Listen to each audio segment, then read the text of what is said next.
Hello everyone, Radhe Radhe. Welcome to my channel. अगर आप BPSC TRE 4 की तैयारी कर रहे हैं और हिंदी सब्जेक्ट को लेकर चिंतित हैं कि हम कैसे तैयारी करें, तो आज ये वीडियो आपके लिए बहुत खास होने वाला है, क्योंकि इस वीडियो में हम बात करेंगे कि आप अपनी हिंदी से जो दमदार तैयारी कैसे कर सकते हैं और परीक्षा में अच्छे अंक कैसे हासिल कर सकते हैं। क्योंकि मुझे बहुत सारे कमेंट्स आ रहे थे कि दीदी आप कहाँ से तैयारी कर रही हैं, आपने बैच लिया है कि नहीं, और आप सेल्फ स्टडी करती हैं तो कौन से बुक को फॉलो करती हैं। आप यहाँ पे सारे कमेंट्स देख सकते हैं कि बहुत सारे कमेंट्स आए हुए थे।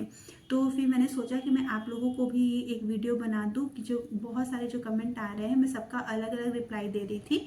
तो एक प्रॉपर मैंने वीडियो बना दिया है और आज मैं आपको बताऊंगी कि जो टॉपिक बहुत ज़्यादा इम्पॉर्टेंट है आपको वही पहले पढ़ना चाहिए, क्योंकि आप ऐसे ऐसे कभी कभी टॉपिक्स पढ़ लेते हैं जो उतने एग्जाम में नहीं आते हैं। तो मैंने अभी तक जितने भी टीआरई 1, 2, 3 हुआ है, री एग्ज़ाम हुआ है, उन सारे पेपर को एनालिसिस किया है, उसको देखा है। फिर मैंने अपना लगाया है कि किस टॉपिक से कितना सारे क्वेश्चंस आ रहे हैं। तो मैं आज आपको वही बताने वाली हूँ कि आप जो है कौन से टॉपिक पर ज़्यादा फोकस कीजिए और आपको कहाँ से प्रैक्टिस करना है और कहाँ से पढ़ना है, ये मैं सब आज इस वीडियो में बताऊँगी। तो अगर आपको ये वीडियो अच्छी लगती है तो लाइक शेयर कमेंट कीजिएगा और अपनी राय कमेंट में ज़रूर दीजिएगा और लाइक ज़रूर कीजिएगा। इससे मुझे मोटिवेशन मिलता है वीडियो बनाने के लिए। तो चलिए वीडियो को बहुत लंबा नहीं करेंगे और मैं आपको बताने वाली हूँ आज कि आप कौन कौन से टॉपिक्स को पढ़िए, कौन से बुक को फॉलो कीजिए और कहाँ से आप प्रैक्टिस कर सकते हैं। तो दोस्तों, ये है मेरा पूरा टॉपिक जो मैंने एनालाइज किया है और मैंने देखा है कि कहाँ से कितना क्वेश्चन आता है। तो सबसे पहले जो विद्यार्थी इस बार पहली बार देने वाले हैं उनको ये पता होना चाहिए कि जो हिंदी सब्जेक्ट से तैयारी कर रहे हैं उनका टोटल जो होता है 120 नंबर के पेपर होता है, जिसमें से 30 नंबर उसमें आपको क्वालिफाई करना होता है और 120 में से मेरिट लिस्ट बनती है, जिसमें से 40 नंबर का जनरल पेपर होता है और जो 80 नंबर का है वो आपका सब्जेक्ट मतलब हिंदी जो है, जो बच्चे हिंदी की तैयारी कर रहे हैं तो उसका 80 नंबर का क्या आता है, हिंदी आता है। हिंदी से 80 क्वेश्चन आते हैं और जनरल पेपर से आपका 40 नंबर आता है, तो टोटल हो जाता है 120 नंबर। तो अब जो ये 80 नंबर है इसमें भी दो पार्ट में आपको पेपर देखने को मिलता है। जैसे कि जो मैंने अभी देखा है, ये मेरा अनुमान है और क्योंकि बीपीएससी का जो पेपर है उसका कोई भी पैटर्न नहीं पता चलता है और ना ही कोई सिलेबस है, तो वो अपने अकॉर्डिंग देता है। पर जो मैंने अभी तक पेपर एनालाइज किया है, मूल्यांकन किया है, तो उसके अनुसार से जो मैंने देखा है वो क्या है कि 80 में से जो 65 है वो ग्रामर के क्वेश्चंस आते हैं। किसके आते हैं? तो ग्रामर के जो 65 के क्वेश्चंस होते हैं वो ग्रामर से आते हैं और जो 15 नंबर का है ना वो साहित्य से आता है।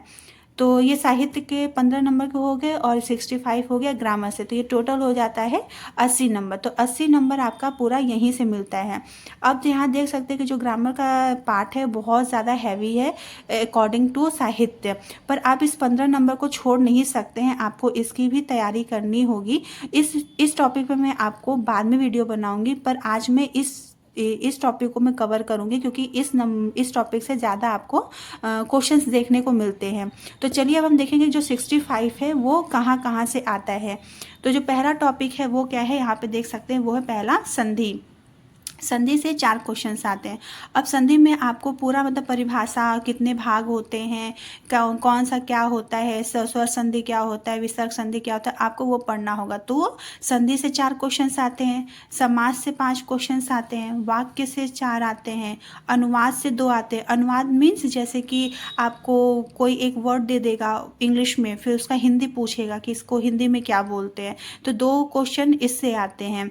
फिर शब्द से 1 आता है, पदबंध से 2 आता है। इस बार पदबंध में क्या है, परिभाषा पूछ दिया था, तो पदबंध से 2 क्वेश्चंस आते हैं। मुहावरे लोकोक्तियों से 4 आते हैं। पर्यायवाची और विलोम में क्या है ना, 4 क्वेश्चन आते हैं। कभी कभी पर्यायवाची विलोम है ना, जो गद्यांश आता है उसमें ही पूछ देता है, अलग से नहीं पूछता, तो इससे क्या हो जाता है, 4 क्वेश्चंस आते हैं। फिर उसके बाद आता है वर्तनी से, फिर काव्य रस से 3 आते हैं, फिर अलंकार से 5 आते हैं, छंद से 6 आते हैं और काव्य गुण से 3 आते हैं, वाच्य से 2 आते हैं, उपसर्ग और प्रत्यय मिला के 2 नंबर के आते हैं और विकारी जो अविकारी है उससे 3 नंबर के आते हैं। और देखिए यहाँ पे जो वाक्य के लिए एक शब्द है वो कभी 1 नंबर का आया है तो कभी 2 नंबर का आया है, और फिर 1 नंबर का क्या आता है, स्वर और व्यंजन आता है।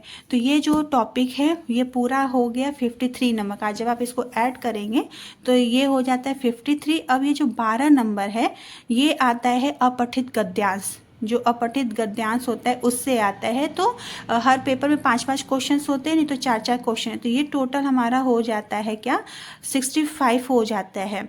तो ये हमारा 65 कवर हो गया यहाँ से, और 15 नंबर ये क्या हो गया, साहित्य से। तो ये वीडियो में आपने देखा कि कहाँ से क्वेश्चन ज़्यादा पूछे जा रहे हैं। तो अब ये हो गया कि आपको ये सारे टॉपिक्स पढ़ने हैं, तो इन सबको कहाँ से पढ़िएगा।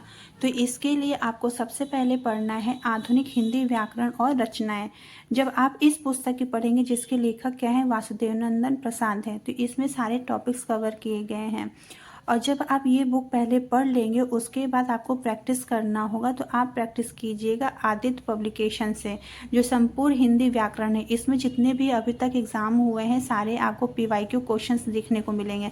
तो सबसे पहले आपको ये जो वासुदेव नंदन की पुस्तक है इसको आपको पढ़ना है, फिर उसके बाद आपको PYQ सॉल्व करनी है। तो इससे आपका जो पकड़ है वो मजबूत हो जाएगा और आपके अंक एग्ज़ाम में बहुत अच्छे आएंगे।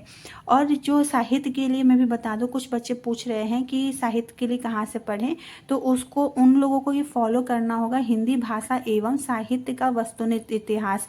इसके जो रचनाकार है वो है सरस्वती पांडे और गोविंद पांडे।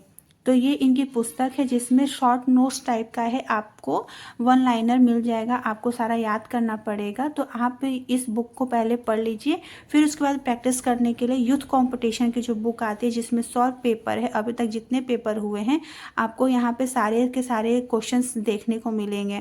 तो ये था दोस्तों आज ये मेरा छोटा सा एक वीडियो। अगर आपको ये वीडियो पसंद आता है तो लाइक शेयर सब्सक्राइब कीजिएगा। मिलेंगे अगले वीडियो में, तब तक के लिए राधे राधे, जय श्री कृष्ण।